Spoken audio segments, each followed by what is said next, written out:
Okay, welcome back to evolution. We are going to begin this session by talking about objective number 3, and we're also going to cover number 4, and I've got a lot of comments to make on that one. All right, moving right along. This is an example of a giraffe. I had mentioned earlier, if this giraffe can reach up to the higher branches and can eat, it has a much greater chance of surviving. And over a period of time, the long-necked giraffes are going to survive, the short-necked giraffes are going to die. And subsequently, when long-necked giraffes get together with other long-necked giraffes, they have offspring that also have long necks. And over a period of time, we're going to see evolution, but it's because they were able to adapt. After the asteroid hit the Earth, which basically is given credit for wiping out the dinosaurs, they died out because they got cold and they were cold-blooded. And the creatures that survived were the mammals, who were much smaller and warm-blooded. So it has nothing to do necessarily with size or strength. It just depends on whether you have what it takes to survive. All right, now we're going to talk about the adaptability of organisms in an environment to their inherited traits and structures. In other words, we're going to give some more common examples of the types of adaptations and the categories of adaptations that allow them to survive. Mutations. Ever since Darwin's time, we've been learning a lot about heredity. You have to remember, people, DNA is recent. It's not since 1950, and not until the 1980s we began to study it and see what we could do to make a difference and do genetic engineering and gene therapy and make genetically modified organisms. And so now we know that the variations in these populations can be caused by random mutations in genes. We're all exposed to radiation. We're all exposed to different things in the atmosphere, gases and other things. Some can be toxic. But anyway, these different items can cause a mutation in the gene. And keep in mind, when there's a mutation, which is a permanent change, that means that that characteristic, good, bad, or otherwise, is affected in all future generations. It's there. It doesn't go away. Random mutations in genes produce variation of traits in a population. That is why we have so many different looking types of birds, and we have thousands of species of worms and insects. And it's amazing to say, isn't it enough to have 20 or 30 species of worms? Why do we need 3,000? It's because as these variations occur from the mutations, it's carried on from one generation to the next. So, but this is important. Genetic variation allows a species to survive. Sometimes a mutation can be harmful and can cause a genetic disorder. We see that in humans. And a lot of times people that have these mutations or genetic disorders, it can result in an early death, and therefore that individual basically can't compete because they just don't have the survivability of those that don't have that mutation. But sometimes a mutation can be helpful, and it allows there to be a difference. So in the event that something occurs that affects or destroys a lot of different organisms, there's always going to be a few that are going to survive because they're genetically different. And those genetic differences, unfortunately, we now have bacteria that are resistant to antibiotics because the antibiotics wiped out 99.9% of them initially, but that 0.1 that survived eventually over time became the dominant species of that bacteria. So there can be some real harmful effects. So genetic variation simply refers to the variety of alleles in a population.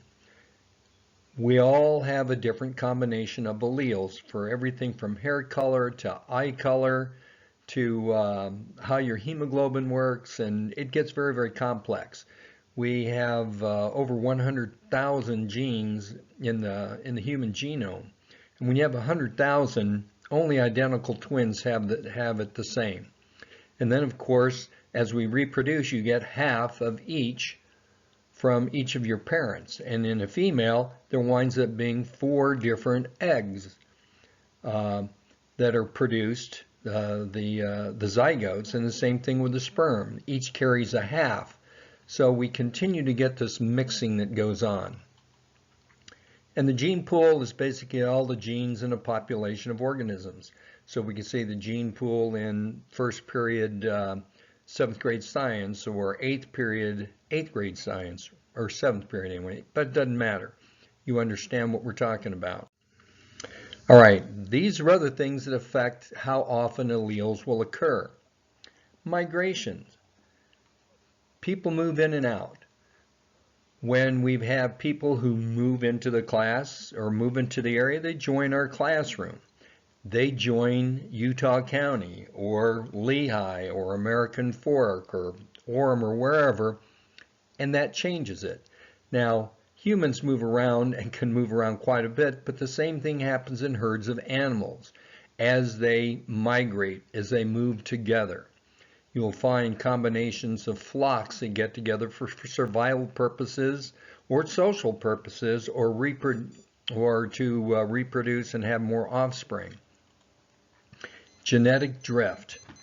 What happens is sometimes you'll get a population that becomes isolated.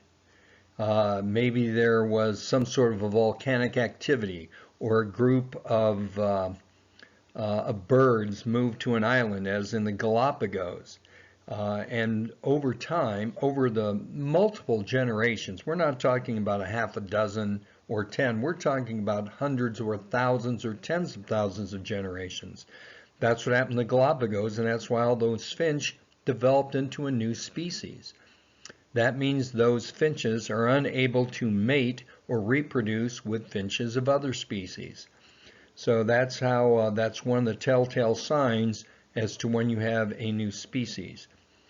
But usually it occurs in small isolated populations. Even if you look at someplace larger like Australia, you'll find some unique animals that exist only in Australia and no place else.